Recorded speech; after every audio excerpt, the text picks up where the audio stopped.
prayers.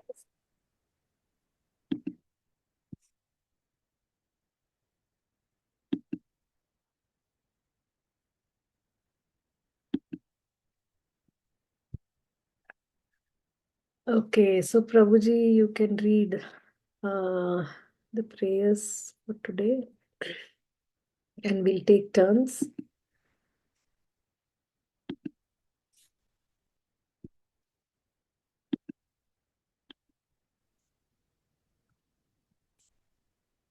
Yeah, please go ahead, Prabhuji. Okay, Mataji.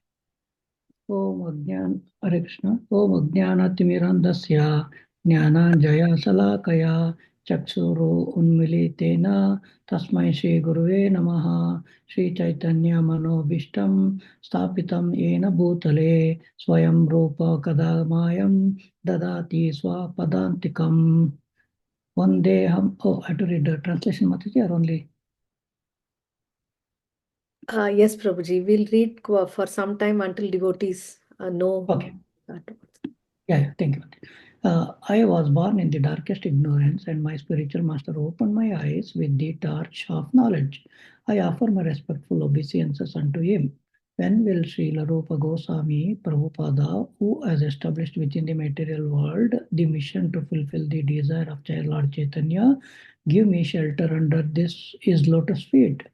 Vandeham Shri Guru Shri Yuta Padakamalam Shri Gurum Vaishnavamscha Shri Rupam Sagrajatam Sahagana Raghunathanvitam Tamsa Jvi Tamsa Jvi Tamsa Tamsa Jviyam Jvitam Sada Sadvaitam Sada Savadutam Savadutam.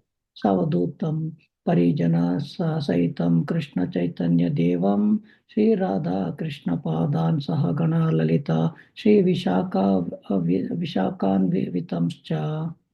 I offer my respectful obeisances unto the Lord, lotus feet of my spiritual master, and unto the feet of all Vaishnavas.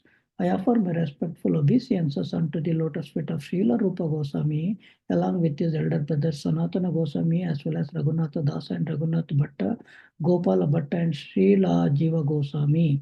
I offer my respectful obeisances to Lord Krishna Chaitanya and Lord Nityananda, along with the Advaita Acharya Gadadhara Srivasa and other associates. I offer my respectful obeisances to Srimati Radharani and Sri Krishna, along with their associates Sri Lalita and Vishaka. He Krishna Karuna Sindhu Deenabandhu Jagatpate Gopesha Gopika Kanta Radha Kanta Namostute. Oh, my dear Krishna, you are the friends of the distressed and the source of creation. You are the master of the gopis and the lover of Radharani. I offer my respectful obeisances unto you. Tapta Kanchana Gaurangi Radhe Rundavaneshwari Rushabhanu Sute Devi Pranamami Hari Priye. I offer my respects to Radharani, whose bodily complexion is like a molten gold and who is the queen of Vrindavana. You are the daughter of King Rushabhanu and you are very dear to Lord Krishna. Vanchakalpa tarubhyascha kripa sindhubhya eva cha patitanam pavanebhyo Vaishnavebhyo namo namaha. I offer my respectful obeisances unto all the Vaishnava devotees of the Lord. They can fulfill the desires of everyone just like desire trees, and they are full of compassion for the fallen souls. Sri Krishna Chaitanya Prabhu Nityananda Sri Advaita Gadadhara Shivasari Gaura Bhaktaranda. I offer my obeisances to Sri Krishna Chaitanya Prabhu Nityananda Sri Advaita Gadadhara Shivasa and all others in the line of devotion. Hare Krishna Krishna Krishna Hare Hare Hare Rama Rama Rama Hare Hare. Hare Krishna. Yeah, thank you, Prabhuji. You can also say Prabhupada's pranam mantras. Namo. O Namo Vishnupadaya Krishna Pestaya Bhutale Srimati Bhaktivedanta Swami Nitinamine Namaste Saraswati Devi Gauravani Pracharine Nirvishesha Shunyavadi Paschata Deshatarine. Thank you. Thank you so much, Prabhuji. So we can all take turns doing this. It's not hard. I mean, you don't have to be perfect. You can just, read as you're seeing the lyrics, and um, we are here to encourage everyone, so nobody is going to judge. But, practice makes a person perfect. So we will all take turns and do the prayers, and that's the way we can learn this. Okay, so I thought of putting this on the sharing the screen, but I couldn't get time. So I'm going to read some questions and you can answer them. Just to revise what we did in the previous class. Please type your answers in the chat.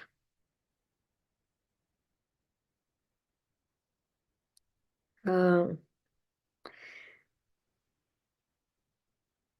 in Bhagavad Gita 2.13, the body undergoes changes from childhood to old age, but what remains unchanged?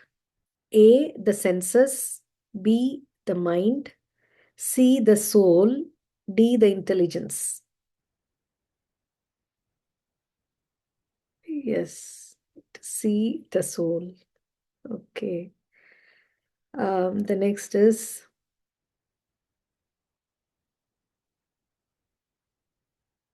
this is a tricky one. Okay. In verse 2.23, which of the following cannot destroy the soul? A, fire, B, water, C, wind, D, all of the above. Yeah, all of the above. Yes, thank you, devotees. Okay. Okay, another question. According to Arjuna, according to Krishna, why should Arjuna not lament for the body? A, because the body is eternal. B, because the body is perishable. C, because he will get another body immediately. D, because lamentation is a sign of weakness.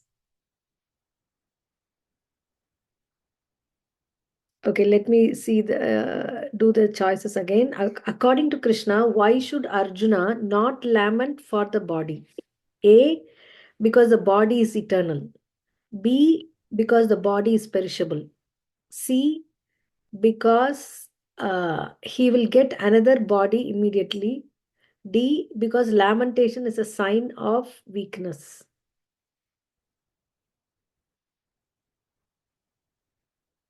Yeah, the main thing, although many looks close to what reason Krishna said, but there is one main reason. Okay, B is the answer because the body is perishable. Okay.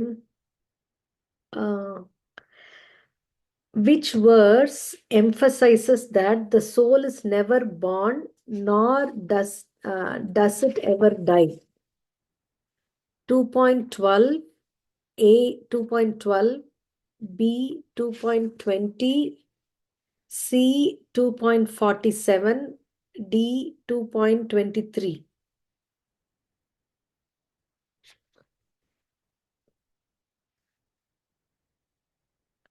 Okay, the question is which verse indicates that the soul is never born nor does it ever die?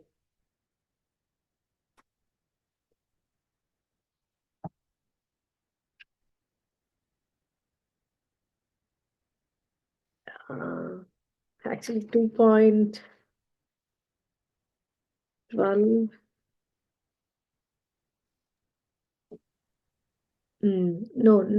No, not 2.12. It's 2.20. I mean, although 2.12, he says that all of us have always been existent, but 2.20 clearly says that na jayate mriyate, neither born nor it ever die. Okay. So now another question is,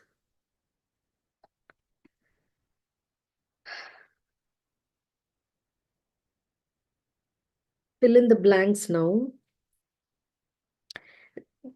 Just as a person gives up old garments and take up new ones, the soul, uh, similarly, the soul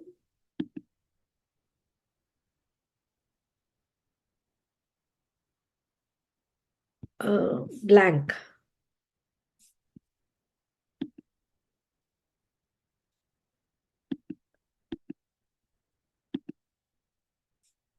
Yes, similarly, the soul takes up new material body and gives up the old ones. Okay, takes new body, right?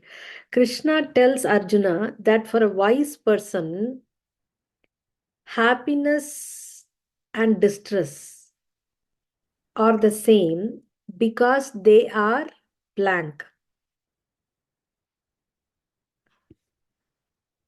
Once more, I'll read. Krishna tells Arjuna that for a wise person, happiness and distress are the same because they are.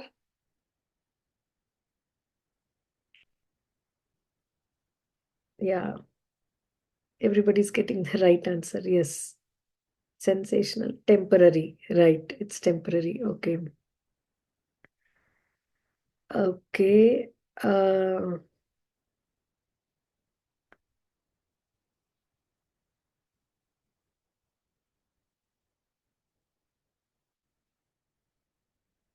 Say true. Okay. One more question and fill in the blanks. The process of changing bodies due to karma and desires is known as blank.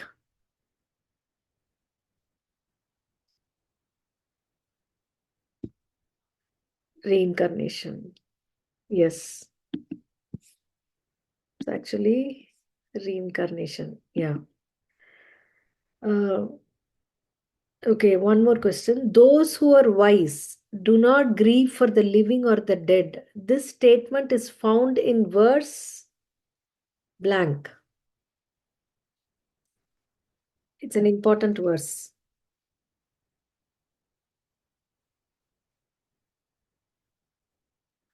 Those who are wise, no, not 2.17, exclusively this verse. Yeah. Those who are wise do not grieve for the living or the dead. Yeah, 2.11 is the right answer. The statement is found in there. Yeah. Okay. Uh, Say true or false. Krishna advises Arjuna to abandon his duty as a warrior.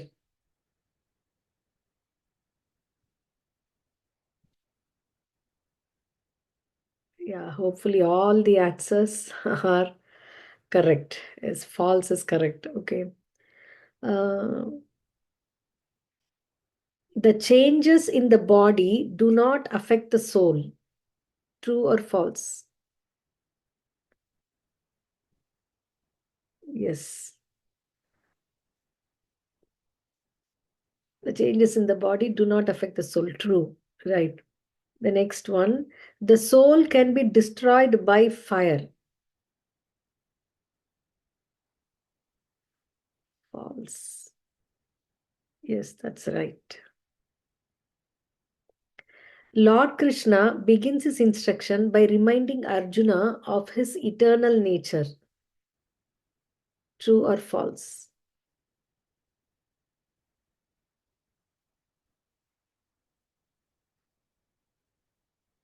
True, right? Krishna first begins by saying, neither you nor me nor any of these kings shall ever cease to exist. We are all eternal. Okay. So just a quick summary, and I uh, hope we will also memorize some shlokas as and when we go ahead. Okay.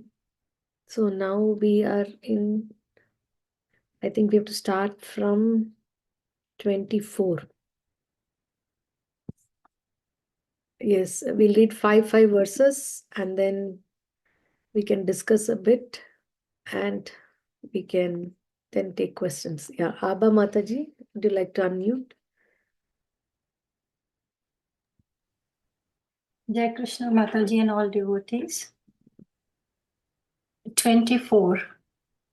This individual soul is unbreakable and insoluble and can be neither burned nor dried. He is everlasting, present everywhere, unchangeable, immovable, and eternally the same. 25. It is said that the soul is invisible, inconceivable, and immutable. Knowing this, you should not grieve for the body. 26. If, however, you think that the soul or the symptoms of life will always be born and die forever, you still have no reason to lament, O mighty armed. 27. One who has taken his birth is sure to die, and after death, one is sure to take birth again. Therefore, in the unavoidable discharge of your duty, you should not lament. 28. All created beings are unmanifest in their beginning, manifest in their interim state, and unmanifest again when annihilated. So, what need is there for lamentation? Jai Sri Krishna. Okay, thank you. So, we see that soul cannot be burned by fire also. So some we may think that how come everything, in fire, if you sterilize in boiling water, so even the microbes are getting killed at high temperature, right? It's not possible for even the minute living entities to be there.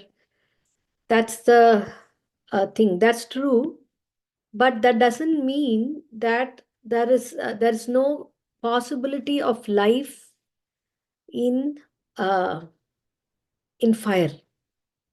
Just that they don't have the same bodily constitution as us.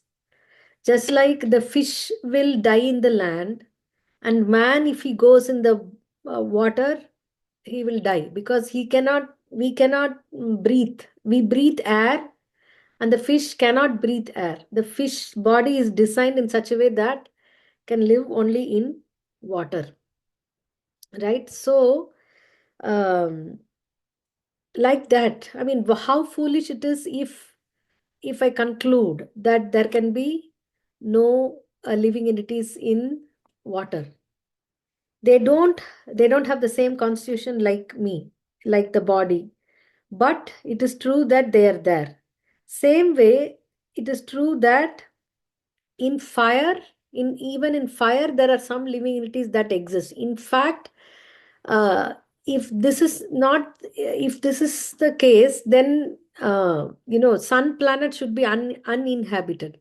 But we know that there is a supreme lord, who, I mean, the lord as Surya Narayana is present in the sun planet, and we have so much description about the sun and the planets. Actually, it is said that the beings who are in the sun planet, is their body is made of fire.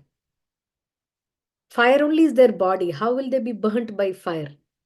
Right? And also, if you see the description uh, of the sun god in astrological charts and all, he uh, goes in a chariot, and there are so many 60,000 sages are there glorifying the sun god and reciting the prayers, and how much in what speed he's moving, uttarayana, dakshinayana, sun going to the north, sun going to the southern course. We say all that, right? So we can understand that they are present everywhere. That's the point. And he's again telling that you cannot even see the body. You cannot even see the soul. See, even in the body, there are so many inconceivable things. How the hair is growing. Okay, there are I mean, scientists can come up with an explanation. If you see the if you study medicine, you know why the hair is growing. But some people have diseases of, very less hair growth, or they have some problem. There is baldness, but then we are not able to make the hair grow there, right? Why for some it is like that? Why some it is not like that? And also the very fact that how the hair grows, that itself is inconceivable. Like the nail also, if we cut, it grows. It is doesn't have life, it doesn't have feelings or awareness, but at the same time it grows. So how come the dead cell can grow and at the same time be dead with no pain in that? When the nail is cut, there is no pain, but if we cut the nail little too close, then we have, the nail, it pains throughout. So even in our body, there are inconceivable things. Even the body, if you see around the creation of the beast and the birds, the tailor bird especially is known for the nest that the tailor bird makes. It in that nest it makes duplex, double, seven-storied house. And in the house, the tailor bird puts a glowworm for the light. This much intelligence the tailor bird has. Even the small ant, but look at the height of the ant hill that the ant builds, right? We are so proud to build a skyscraper which is many, many times taller than the human being. But the ant is also, compared to the ant hill is much, much taller. But still, the ant hill is made. So many inconceivable things are there, even with the intelligence and the body. Then, what to speak of the soul? Okay, the soul is very much inconceivable, but that doesn't mean that we don't understand that. So, the question was asked to me that there is a verse, there is a thing in this, thing 25. Yeah. So, here. Thank you, Reshma Mataji, for reading nicely and asking this question. No one can deny the existence of his father based upon the authority of his mother. There is no source of understanding the identity of the father except by the authority of the mother. Similarly, there is no source of understanding the soul except by studying the Vedas. In other words, the soul is inconceivable by human experimental knowledge. If we want, say that, demand, I need to see the soul under the microscope, or by human experiment, I need to find the soul. Soul is inconceivable. But through what we can find the soul? By studying the Vedas. How it is the bona fide process, just like we have to depend on the authority of the mother to know who is my father, right? We can also try finding out experimentally, doing the DNA test of so many people, but that's practically impossible to do that, to find out. But we are left with no option, sane option, other than to believe the mother, because that's what, see, understanding the identity of the father by the authority of the mother. So similarly, we understand the soul by studying the Vedas. Vedas are like mother, and the soul and the super soul, the knowledge of it is given through the Vedas. Of course, we can understand it by common sense, but after the Vedas tell us this. Otherwise, on our own, it's very difficult to understand that. So 26, he's telling that there are some philosophers, it's like more modern day scientists. They say that the symptoms of life is appearing at some point of material combination. So if that is the case, then everybody born has a new life. Then when the person is dead, the chemicals are lost. Some chemicals are lost. So why worry for that? And again, he's born again. Then there's no point of punya and papa, right? What sin a person does, because there is no question of rebirth at all. So he says that even if you think like that, still you don't need to lament. But he's putting the word, oh mighty armed.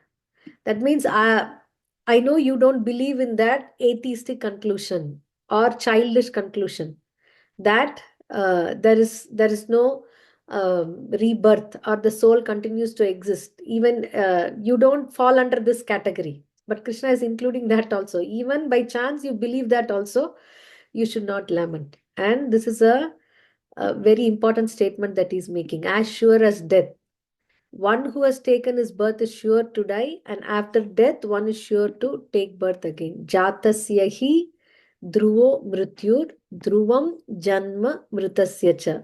Jatasya means of one who has taken his birth. He, certainly, dhruvaha, a fact, mrityu, death. So of one who has taken his birth, a certain fact is the mrityu, or the death. Dhruvam, it's also a fact, janma, birth, mritasya, of the dead. So of the dead, that they will take birth again is also a fact. So he says, you should not worry about, you have to discharge your duty. Because why? Sometimes battle is also required to keep law and order. Right? Sama bheda dana danda. They say if you tell the child sometimes slowly, nicely, they don't listen. Then we scream or yell, then they don't listen. Then we threaten. Only if you don't study, what will happen? If you spend your time always on video games, what will happen? Sometimes, they will listen. But finally, if they don't any of this, then yeah, take off the phone, take off the thing, make them realize in a hard way. So, the battle of Kurukshetra, being the will of the Supreme, was an inevitable event. And to fight for the right cause is the duty of a Kshatriya. So, this battle is a will of the Supreme, and it's an inevitable event. So, he says, you better, do your duty, because that's what you're supposed to do. Yeah. Then again, 28 is, um, even if they know, again he's continuing that if somebody believes that there is no soul at all, they become manifest and they die again also, there is no cause for lamentation. Actually, Krishna is answering the arguments that is put forward by Arjuna in the previous chapter. So he's saying that the body is like a dress, and therefore why lament for the changing of a dress? So here he's explaining that it is like a dream. The present life, I mean, in the dream, all of us must have at some point of time experience of a nightmare. So we have a nightmare, and then when we get up, what we are thankful about, thank God, it's not real. It was a nightmare. So whatever we saw in the dream, flying in the sky, or we are running for our life, we are being killed by a gang of robbers, especially when we see some horror movies and sleep, this is what our mind churns out of it. It's like AI, artificial intelligence. Whatever, data is there, combine and do something. Like, the house is set on fire, or we are. So all this becomes meaningless when we get up, because it's all a dream. But as long as we are sleeping, it's the experience, we are experiencing it. So similarly, this life is also, the Vedas call it as a dream. Why? Because it's not going to be like this forever. Like, we can, even in this life, we can understand what situation and circumstances was there when we were child, when we were a child, when we are going to school, what gave us happiness and distress, even physical surroundings. We are not there. People who were there at that time, it's all in the mind, right? We can go through pictures, and through Facebook memories, this and that. But the fact is that that is not true anymore. So same way, whatever we are giving our life for, our thoughts for, our efforts for, our mind for, everything is going to be not existent in a few years. Even in this body when we are there, or when we go to the next bodies. Usually we are all born somewhere. Very rarely we stay in the same place, in the same city. We came out for work or somewhere else, and then now we are in some other surroundings. So similarly, we are in a nice house, we have settled. But when we are so old that if at all we are fortunate enough to touch the old age and we are not able to take care of ourselves, then this whole big house and other properties and what to do, it becomes a burden. Then we ourselves become a burden to someone. Then we are put in senior citizens home and caretaker and this and that, right? So even in in this life, what situation is true now becomes non-existent later on. So he says that one should not um, one should not on this basis neglect the knowledge of the soul, which is a permanent thing. Although it is not so visible now, but by common sense, we should understand that we have always been considering changing temporary situations as eternal, and we don't give any importance to our eternal self. Okay, let's see. 29 to uh, 35. Can someone read? Megan. Hare Krishna Mataji. Text 29. Some look on the soul as amazing, some describe them as amazing, and some hear of him as amazing, while others, even after hearing about him, cannot understand him at all. Text 30. O descendant of Bharata, he who dwells in the body can never be slain. Therefore, you need not to grieve for any living being. 31.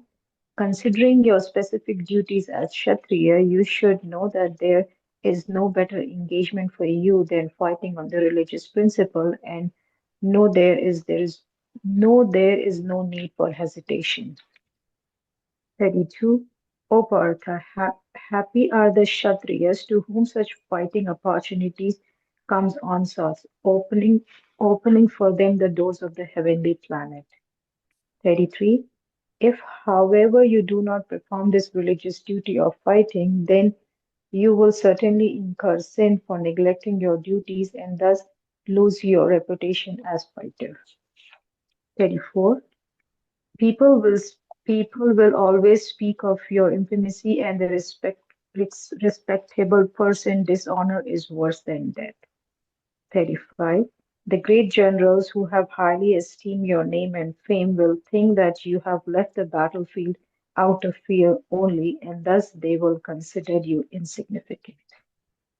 Thank you. Thank Hare Krishna you. Mataji. Thank you. Okay.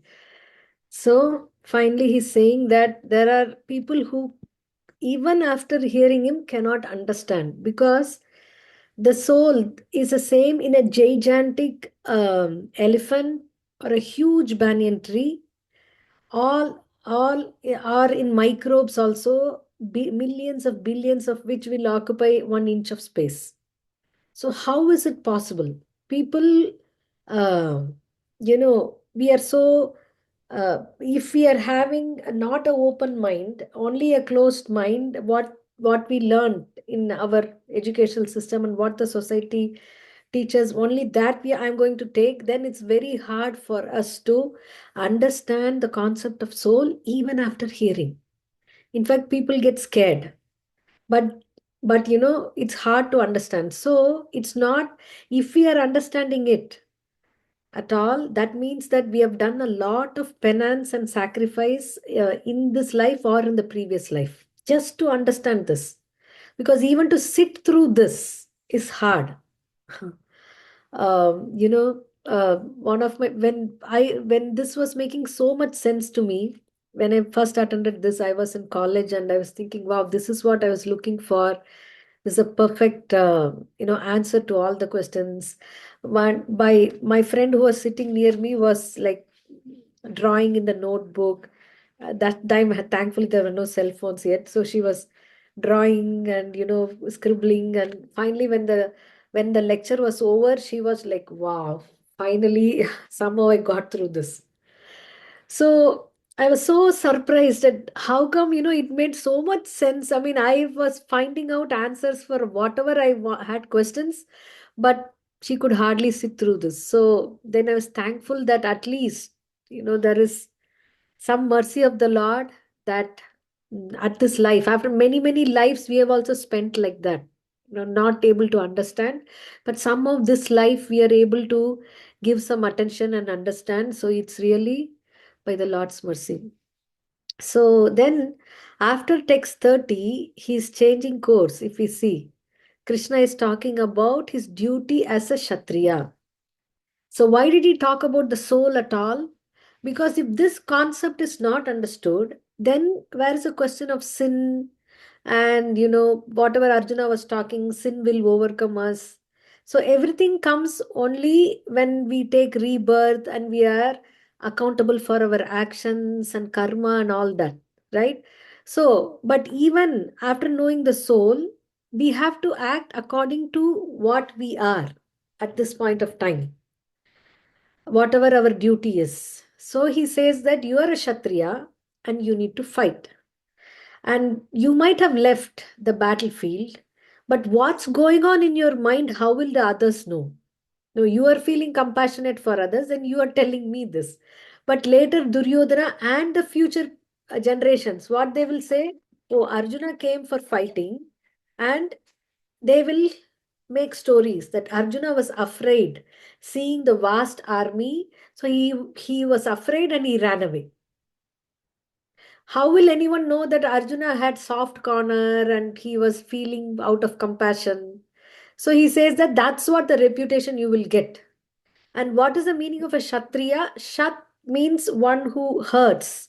Triya, Trayate. Triya means one who delivers. So, if the army, for example, army is trained for doing tough things so that the thieves and the rogues and the militants don't come and harm the citizens.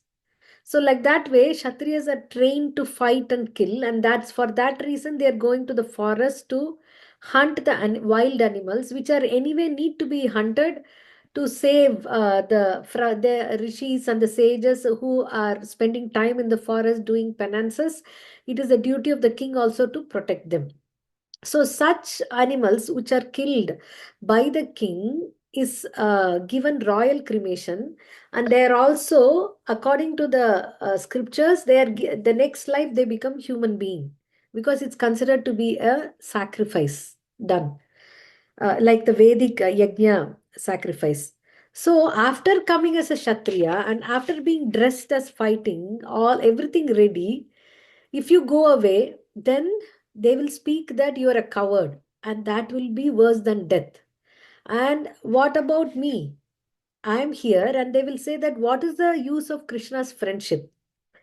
Like, for example, if somebody takes a photo with a Trump, then they will put in their Facebook, they will put however Trump, maybe that's a different case. But he is the president now, and if we happen to take a picture with the Trump, then they will put in all the social media, they'll make it blow up, do the wallpaper, everything. And such a person who is uh, as a close to Trump to take a personal picture, if he does something bad, then immediately people will say Trump's friend did it, right? So similarly, Arjuna's reputation is so much that Krishna agreed to be his charioteer. Then we can imagine people are talking about it. Wow, the Supreme Lord agreed to be the charioteer of Arjuna. Then imagine the intimacy of their relationship, their friendship. And after all that, he ran away from the battlefield. Then that not only causes bad reputation for Arjuna, but also Krishna's friendship. How come such a thing can happen when Krishna is present? So he's saying all this. And he says that, see, Kshatriya means to give protection. If we see Vishwamitra in the Ramayana, in the beginning, the sage Vishwamitra goes and asks the king Dasharath, please give your son Rama and Lakshmana to fight the demoness and the demons who are troubling my yajna. And Rama was just 10, 11 years old. Hearing that only, Dasharatha fainted. I will come.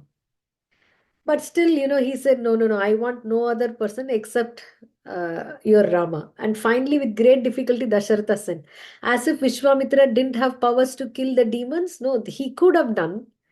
But, Brahmanical powers are not meant to be wasted like that. It is Kshatriya's duty, and they are meant to fight and give protection. So all this will be gone. And that will be more painful to you. Imagine, being Pandavas and being Arjuna, very invincible warrior. He won over Lord Shiva, and then he got Pashupatastra from Lord Shiva. He got, great astras from Indra, and even from Dronacharya himself gave him a special astra with which he can be killed. Dronacharya also gave him his own teacher, and he won Draupadi's hand. And how everything will go in, will people consider all this, or that he has run away from the battlefield out of fear?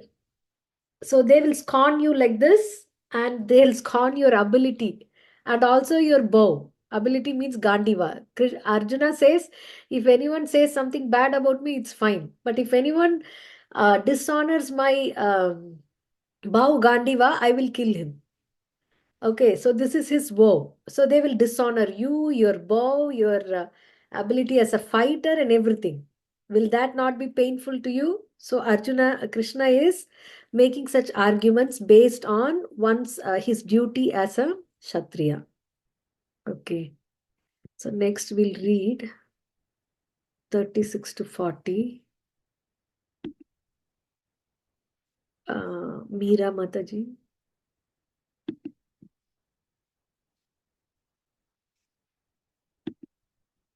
Your enemies will describe you in many unkind words and scorn your ability. What could be more painful for you? 37. O son of Kunti, either you will be killed on the battlefield and attain the heavenly planets, or you will conquer and enjoy the earthly kingdom. Oh, I'm sorry. Hare Krishna Mataji. I just kept going. I didn't realize I wasn't unmuted. Apologies. 36. Your enemies will describe you in many unkind words and scorn your ability. What could be more painful for you? 37. O son of Kunti, either you will be killed on the battlefield and attain the heavenly planets, or you will conquer and enjoy the earthly kingdom. Therefore, get up with determination and fight. 38. Do thou fight for the sake of fighting without considering happiness or distress, loss or gain, victory or defeat. And by doing, you shall never incur sin. 39. Thus far, I have described this knowledge to you through analytical study. Now listen as I explain it in terms of working without fruitive results. O son of Partha, when you act in such knowledge, you can free yourself from the bondage of works. 40. In this endeavor, there is no loss or diminution, and in little advancement on this path can protect one from the most dangerous type of fear. Hare Krishna. Hare Krishna, thank you. So he's again saying that how Arjuna said that, I will incur sin. Okay, so he's saying if you fight only it's your duty without considering the outcome of it, then as you will be known as a person who has done your duty irrespective of the results, so you shall never incur sin. But rather, if you go away, then only you will incur sin, and you will go to the hellish planets for not doing your duty. So he also, even 300 years back, when just Britishers and before that Mughals was there. So there was this king Yashomanta Sen, and he had a fight with the Mughal king, and he lost everything, but he came back. When he came back to the palace, and he knocked on the door keeper, according to the queen, she has told that Nobody can open the door without, you should not open the door without letting me know. So the doorkeeper goes to the queen and say that King Yashamanta Sen has come. Then the queen says, no, don't open the door. Then he says, no, I can't open the door. So the king asks, why? I am the king. So then the queen says, it cannot be you, because either you will come back with victory, or if you have failed, then you will not survive. You will be killed on the battlefield. So there's no question of you coming back, losing a battle and coming back. So this cannot be you. This was the Kshatriya spirit, even for the queens. We can see that.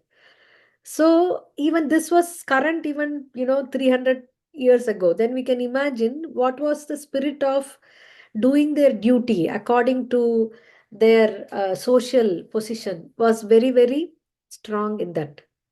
So finally, he says that only if you don't do this, you'll be uh, sinful. Otherwise, if you do the fighting, then you will never incur sin. Then he's concluding that, okay, through analytical study, that the body is temporary, the soul is permanent, and the qualities of the soul, in comparison with the qualities of the body, everything the Lord described. Now, how to apply this knowledge? Okay, that is going to say. So, why know this knowledge of application? He says that what is the difference it's going to make in our life to know about our identity as a soul. So he says in this is a memorization verse. See who can recite it. Those who have not recited so far a shloka, do you want to recite this? Ravina Mataji, okay. नेहाभिक्रमनास्तो नासोऽस्ति प्रत्यया Pratyavayo. प्रत्यवायो न विद्यते स्वल्पमपि अस्य धर्मस्य त्रयते महतो भयात्. Thank you, Mataji. So, as we see now, it's written in English, so we can read nicely. Another way of easily reading is we read 2 syllables a time. Okay. So while reading only two syllables, ne, ha, bi, kra, ma. In our reading, we read 2 or 3 letters or syllables. Then it's easy to read in English. And if we know na, sho, sti, it's not naso. It's na because there is a hyphen and yes on top of that describes this sha. So na, sho, sti.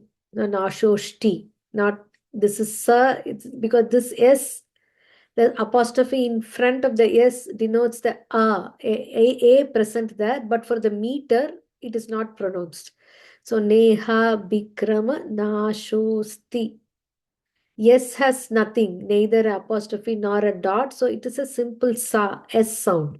Asti, this sa. So yeah.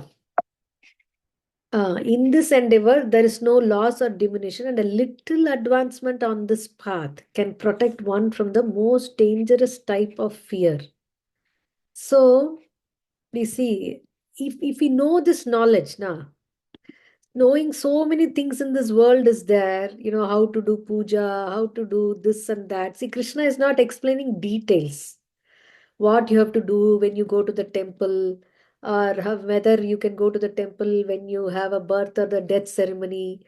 So many things that we are concerned about are details. But the main thing is that the spiritual knowledge. And if we make a little advancement in this knowledge, what is the spiritual knowledge? We are not this body, we are soul. And who are we? As a soul, we are part and parcel of Krishna. Just as my finger is a part and parcel of my body, and the finger's role is to serve the body. Similarly, we are part and parcel of the Lord. So we are meant to serve the Lord. And when we do that, even a little thing, if we do that as a service to the Lord, then it will protect us from the most dangerous type of fear. So, suppose we are going to the temple and with the spiritual understanding, we are offering our obeisances, we are offering namaskar. Just the act of doing that, okay, very simple thing. Just going, ringing the bell and offering namaskar and going to the temple for the sake of offering respects to the Lord, not for the sake of, wanting some things. Even that is accepted by Krishna, but the real true sense is going to develop respect, to show our gratitude, and ultimately to develop love for the Lord. And anything we do in that aspect will give us great results. Just like doing namaskar, it will help us go in spiritual progress. That's why in many different traditions in India, various states, what we do when we see the elders, when we go, to father and mother and grandfather and grandmother, we are um, taught to touch their feet, to offer respects, to offer namaskar. Same way in the temple. First thing we do, we don't go and just see the Lord, but first we offer our respects, offer the namaskar, and then go. So, this one act only can help us develop spiritual progress. And what is the most dangerous type of fear? Is the fear of losing the human form of life. If we have cultivated even a little amount of spiritual knowledge and spiritual practice, then what is assured is that at least in the next life, we can have a human birth. Otherwise, the fear is of losing the human birth. And without spiritual knowledge and spiritual practices, in this society being born now in Kali Yuga, 100% we are going to not get the human body again, because we don't even to just get the human body, so much amount of punya karmas have to be done. There has to be a, you know pass mark, 70 out of 100. But what all we have done, we have only taken care of what we think our duty, and then taken care of the family maybe, and also so much fights inside the family. We have got a few assets, few cars and few houses, and we are having a big paycheck. But all these things are and will not be considered at all to get a human life in the next life. But if we have done, no matter what our material position is, if you have understood, taken time to understand Bhagavad Gita, to read, and to offer some service to the Lord, like chanting the holy names, even as simple as that, nothing much. Even if you have not donated anything, nothing. But if you have just chanted 15 minutes a day, that will qualify us to get a human body, because that is a currency that will be accepted at that point of time. So that's what he says, that it will save us from the most dangerous type of fear. Okay. 41 to 45.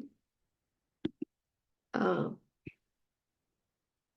Srinath Prabhu. Hare Krishna. Those who are in this path are resolute in purpose, and their aim is one. O beloved child of the Kurus, the intelligence of those who are irresolute is many branched.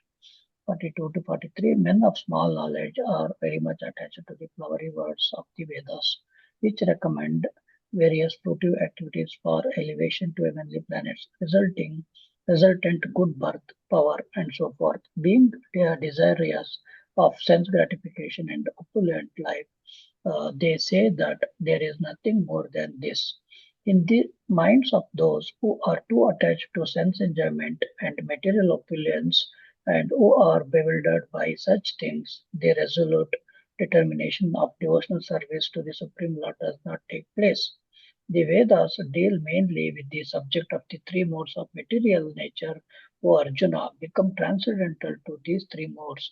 Be free from all dualities and from all anxieties for gain and safety, and be established in the self. Thank you. So, this is also a very nice verse. The next level of memorization verse. So, Vyavasa Yatmika Buddhir ekeha kuru nandana bahushaka hi anantascha buddhayo vyavasayina. So, vyavasa atmika. Vyavasaya means basically business. So, if we have to be resolute in the business of atmika, or about resolute about Krishna consciousness, which is the business of the soul, ourselves. So he says, those who are on this path are resolute in purpose, and their aim is one. O beloved child of Kurus. What is that? Kuru Nandana. The intelligence of those who are irresolute is many branched. So if we are sometime reading Bhagavad Gita, sometime chanting, and then sometime giving it up, doing something else, thinking that this process is not working, or let me try another thing. So if we keep on changing like this, if our intelligence is many branched, okay, this is good today, tomorrow something else will be good, day after tomorrow something else will be good, then how can we go deep? It is like, to sow the seed, we have to dig the hole in the mud, but then after one dig, the second one is somewhere else, third one is somewhere else, so we will never go in depth, right? So similarly, if we have to stick to this process, then we should be resolute in purpose, and that will come only if we have an anchor, like someone, you know who has traversed this path, and who is our spiritual guru. Whatever the guru says, if we stick to that, then we can see that we'll be resolute in purpose. See, that's what he's saying. Service in Krishna consciousness is, however, best practice under the able guidance of a spiritual master who is a bona fide representative of Krishna, who knows the nature of the student and who can guide him to act in Krishna consciousness. As such, to be well versed in Krishna consciousness, one has to act firmly and obey the representative of Krishna, and one should accept the instruction of the bona fide spiritual master as one's mission in life.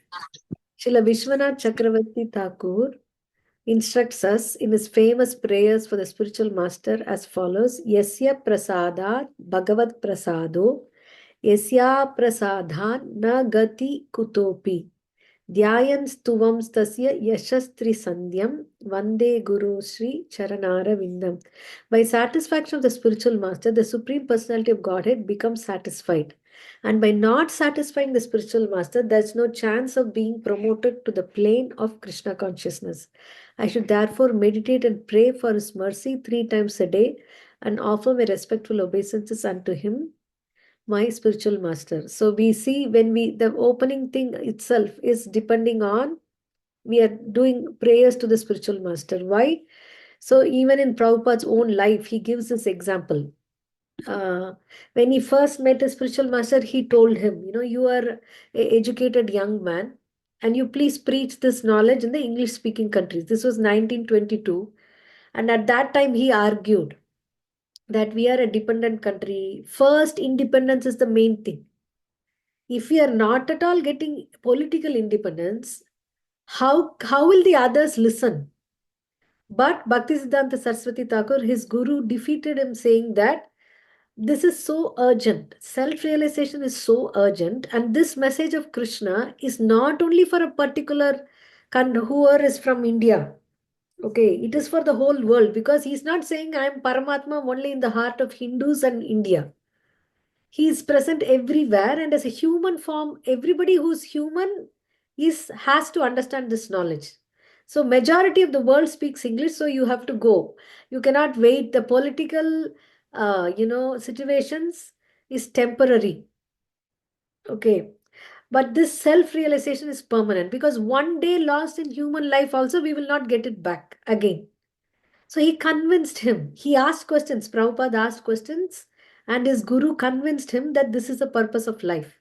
And 40 years later, 62, 43 years later, he took a journey, and even before that, his Guru Maharaj's instructions kept coming in the dream.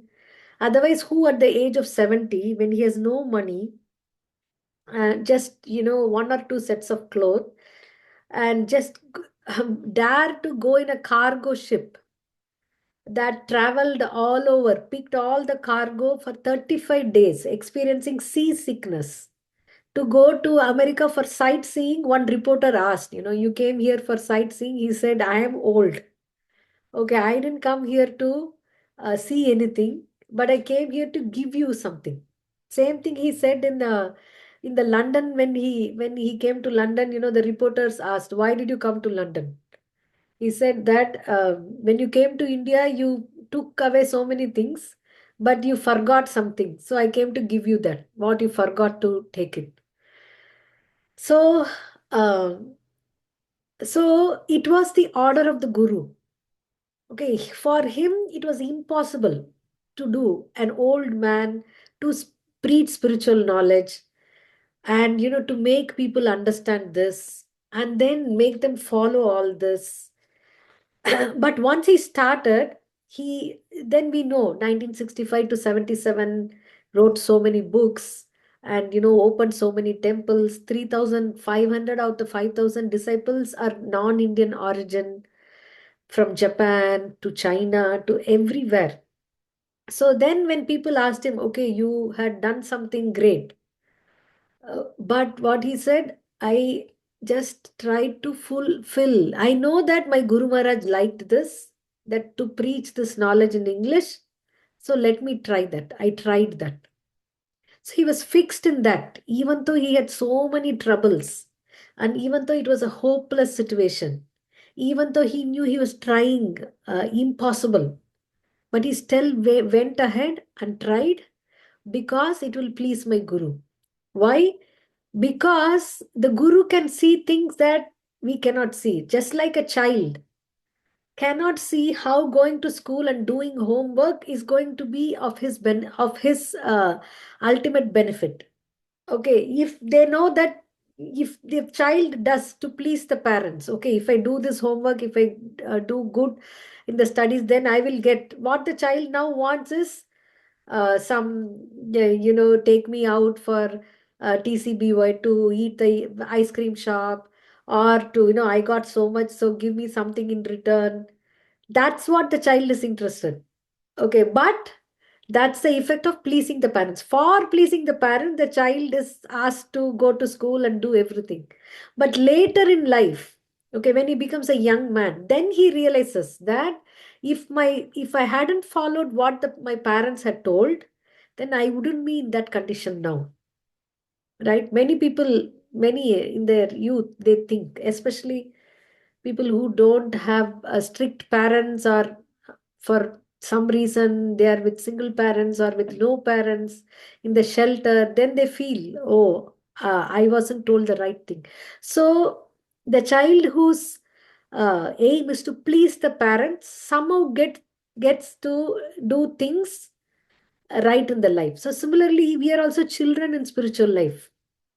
We may not be able to judge what is right and what is wrong, but with the spiritual master is like the parent who can see ahead and who can tell. But if we are connected to the spiritual master, okay, only to please him, I would do that, even if it's so difficult, then that means we are resolute in purpose, because that's the way practically we can get Krishna's teachings that we can apply in our life according to time, place, and circumstances. So that's what he's saying now. Vyavasayatmika buddhir ekeha gurunandana. Okay. So all these are very important verses. Okay. So here Krishna is saying that if we are going to the Vedas or Bhagavad Gita or to even religion to only get sense enjoyment, to only get economic development, use the Vedas to find out how best I can get what I want to get, then we will not be resolute in devotional service to the Supreme Lord. So these small things should not distract us. Just like he's giving an example here. Okay, yeah. We have still not read 46. So the thing is, the Vedas deal mainly with the subject of the three modes of material nature. O Arjuna, become transcendental to these three modes. Be free from all dualities, from all anxieties for gain and safety, and be established in the self. That is why what Bhagavad Gita gives us, even if you read the Vedas, we will not be able to get. Because Vedas are again like a desert tree. If we want something, then we look for something that we want. Only that we will get. But Bhagavad Gita gives us the condensed essence of Vedic knowledge, which is the knowledge of the self and how to be. And because by applying the knowledge of the self, we can be free from dualities. Okay. We are almost 10 minutes. Okay, let's read 3 more verses till 48. Sadbir. Sure. Hare Krishna Mataji. Uh, From text 46, all purposes served by a small well can at once be served by a great reservoir of water. Similarly, all the purposes of Vedas can be served to one who knows the purpose behind. Text 47. You have a right to perform your prescribed duty, but you are not entitled to the fruits of action. Never consider yourself the cause of the results of your activities, and never be attached to not doing your duty. Text 48. Perform your duties equipoised, O Arjuna, abandoning all the attachment to the success or failure. Such equanimity is called yoga. Thank you. So, I think this is a very famous verse, Karmanyeva Adhikaraste 47. We may not have time for that. So, we will read from 47 the next class, although there are lots to read. So, 46, what he says is that all purposes served by a small well can at once be served by a great reservoir of water. In villages in those days, there are wells. Some wells are used for washing clothes, some are used for drinking purposes, some are used for bathing purposes, like that. But if one goes a river which has a flowing water, then all the things can be done in the river water. So what he says is that if we know the spiritual knowledge, what Bhagavad Gita gives us, then all the Vedic knowledge or the purposes of the Vedas, we can achieve them automatically. Just like in $1,000,000, there are so many $10 and $20 is included in them. So similarly, by pursuing the spiritual knowledge and spiritual practice, materially what we want or what we want to get rid of, everything is taken care of by the Lord. By doing this, it's all encompassing. Whatever we could have done, following the Vedas, and whatever we could have done is not equal to what we get, the result of doing this activity, or understanding the spiritual knowledge that we are the soul and acting based on that Arjuna, Krishna calls it like a river which serves all the purposes. So basically what he's saying is this is a functional knowledge. It is not just theoretical knowledge, and that we'll see in the next chapter, starting with. So I think the rest of the verses we can do the next class, although there is quite a lot.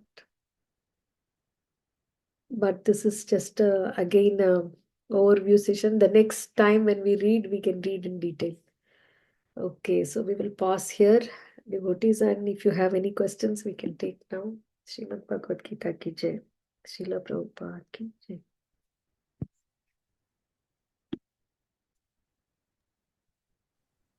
Reena Mataji, any questions?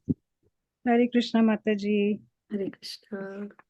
I have two questions from the reading. And I know you have spoken about this, but I don't seem to remember it properly. The difference between the super soul and the impersonal Brahman? Impersonal Brahman. Mm-hmm. Okay. So, impersonal Brahman is the presence of the Lord in every single atom of this creation. His omnipresence. Okay. That means he is sustaining this. He is he's present everywhere. He's in knowledge of everything that's happening, and he's completely in control.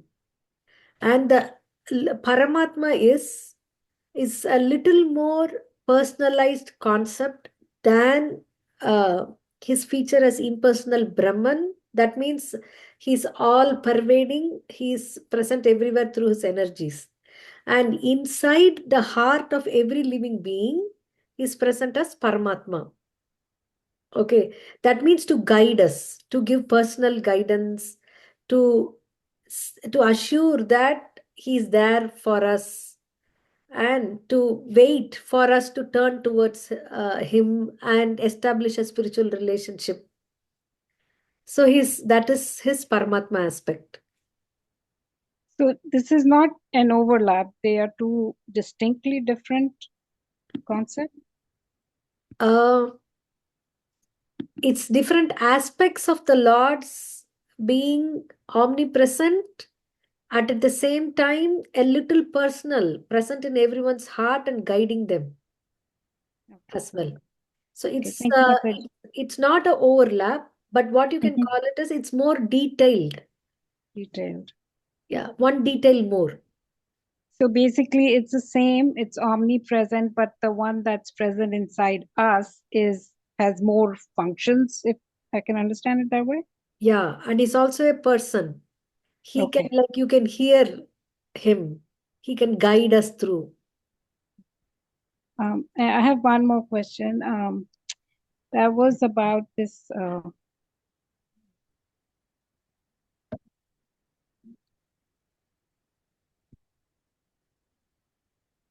Oh, we are not able to hear you. Can you hear me? Yeah, now yes. Okay. So there was a statement, I forgot to take down what verse this is, but there's a statement. This atomic soul is floating in the 5 kinds of air. Hmm. Is situated within the heart and spreads its influence all over the body of the embodied living entities. When the soul is purified from the contamination of the 5 kinds of material air, its spiritual influence is exhibited. Can you explain this, Mataji? If material air, I don't understand. Yeah, very nice catch. And this is the pranayama system. If you see, there are 5 kinds of air that is circulated, that is said that prana, apana, vyana, udana, and samana. And each of these 5 air is said to have a different functions. That's why breathing is so important. How a soul is present or left the body, the final thing is breathing. Right. Because if other functions are also not there, but if the breathing is happening, that means the soul is still present air itself is subtle, right? Soul is subtler than the air. So these 5 kinds of air is said to be the link of the soul with the body, the consciousness of the soul. The soul is completely conscious, and soul is consciousness, and the symptom of the soul is consciousness, and the soul and the body is connected through this 5 kinds of air. So depending on the spiritual pursuits, the activities that starts with breathing changes. Okay, so we can see that, technically, uh, the pranayama process, that is one outside in approach, the mechanical process of regulating the air, and then we find so much balance that we can control our exhale and inhale breath like that. But that is obsolete now. That is, impossible. We don't have long life, we don't have enough things to attain that. But from inside, the spiritual knowledge, if we get, and if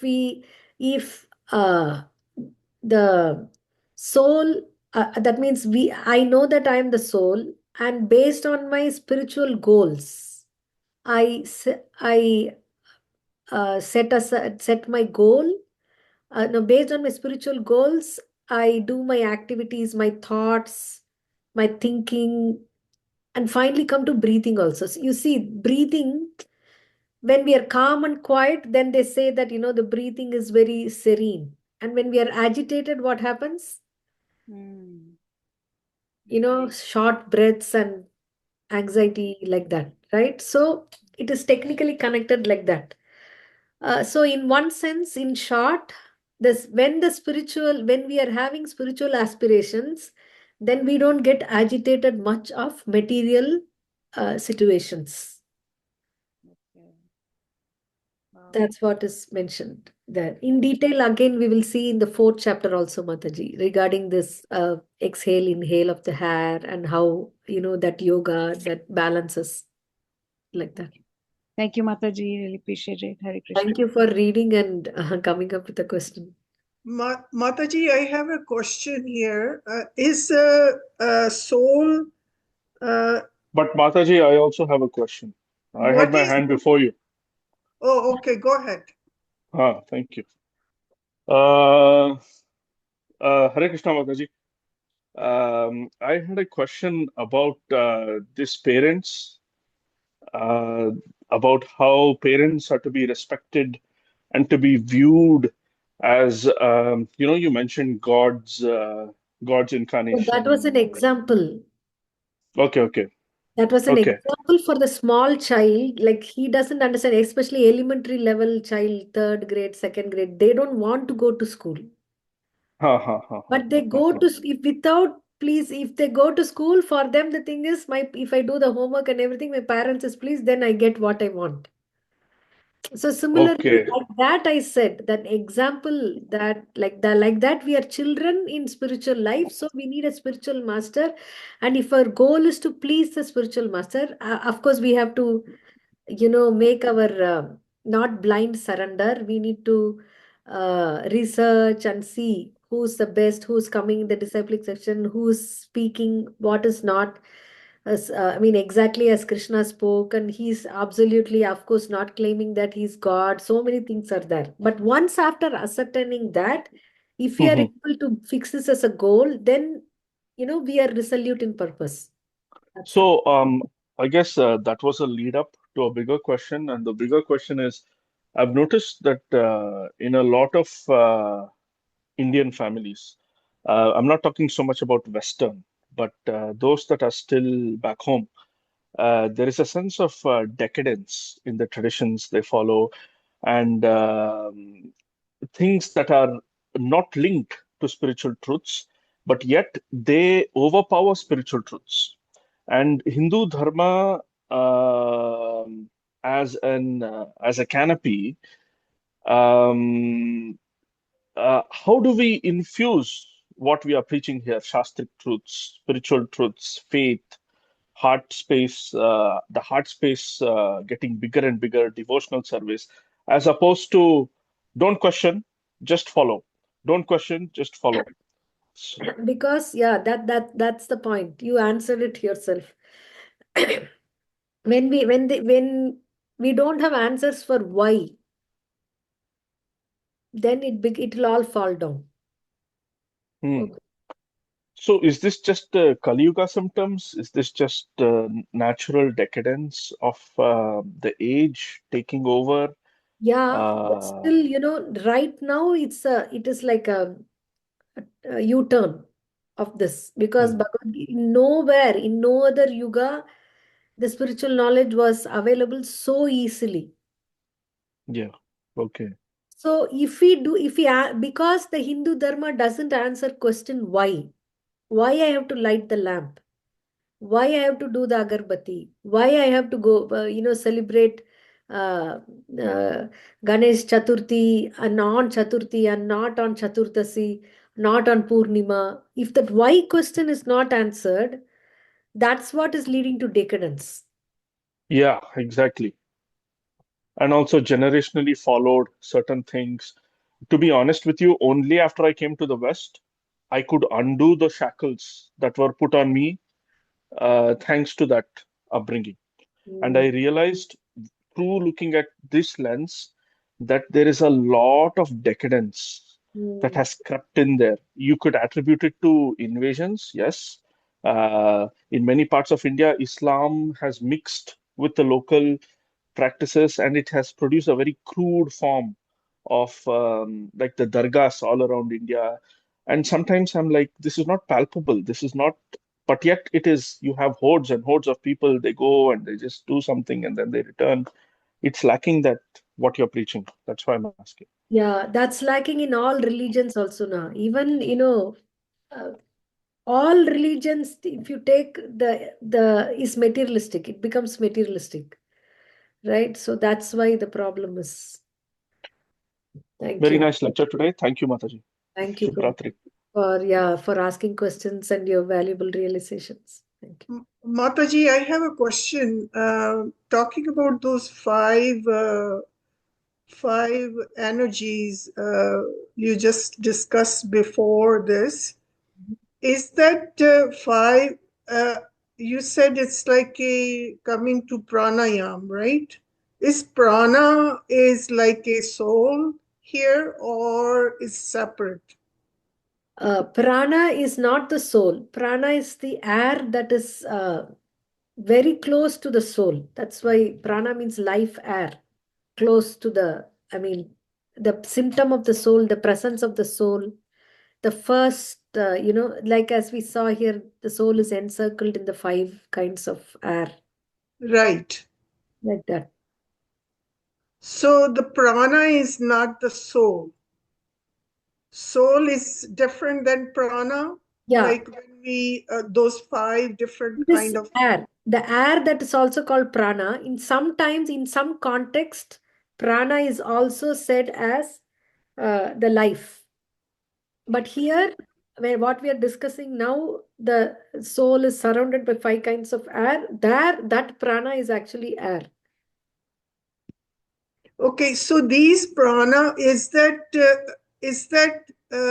kind of nourishing soul, like giving life to soul, Soul or is giving life to or the soul is giving life.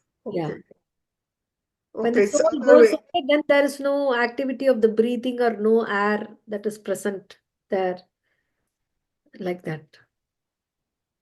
I see. Okay, thank you so much. Thank you.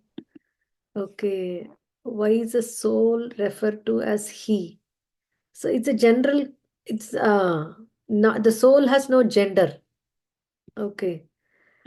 Because there is no material body. Only in the material body we have this male and female. But generally, if he refers to, if we say he, then that's also as she. It's a mode of talking or conveying, right? In English, especially. Okay.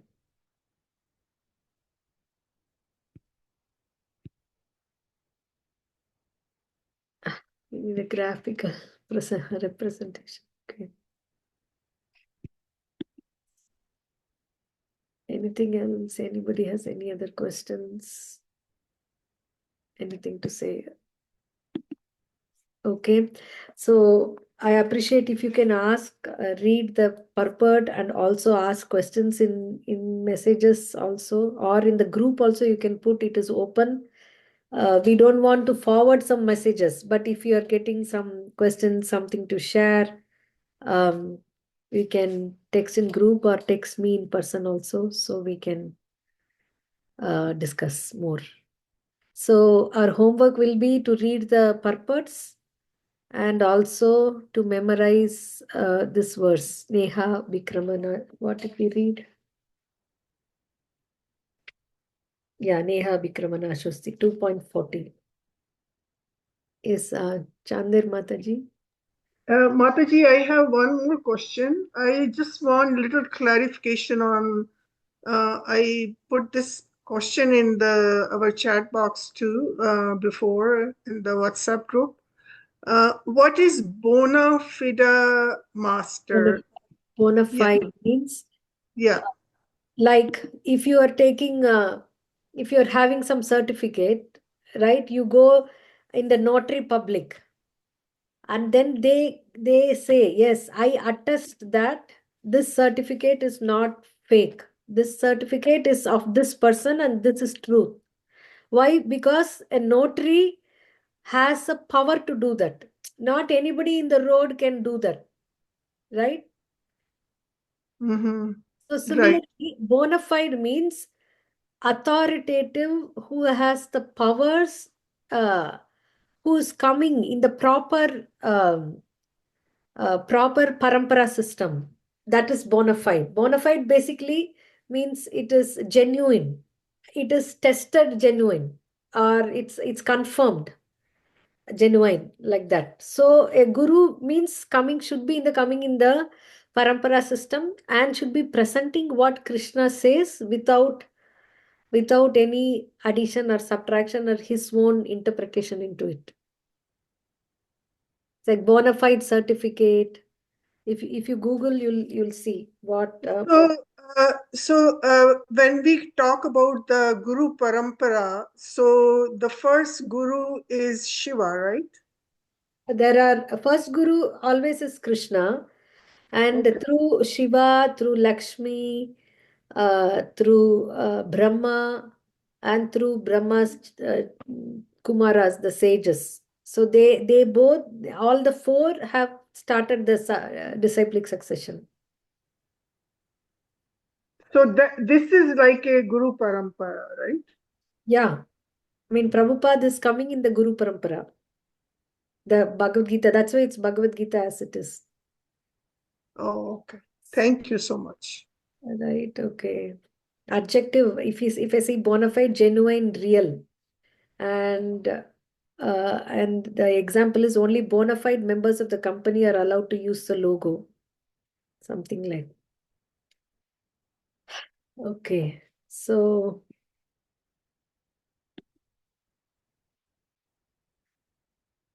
it's about the spiritual masters. I think that's what he says. Shapta Rishis. Where do they fit in? Sapta Rishis are 7 great sages, and you can find information about this, that they change every manvantra. Every Indra changes after every period of a Manu, and that time Shapta Rishis also changes. So there are 7 great sages, and they are responsible for dissemination of the spiritual knowledge in that um, particular period of Manu, and also producing descendants. So they produce more sages and more sages, like that. If you see Gotra, some families, they know their Gotra. Gotra means lineage, to which sage we are connected to. Ultimately, they are all Brahmaputras, like that. Okay, devotees. So we will pause here. Thank you so much. And please continue to be with us. And our goal is to finish reading the Bhagavad Gita in 18 weeks. So we can all do this journey together. Srila Prabhupada ki Jai. Hare Krishna, Krishna Krishna, Hare Hare, Hare Rama, Rama Rama, Hare Hare. Hare Krishna. Thank you so much.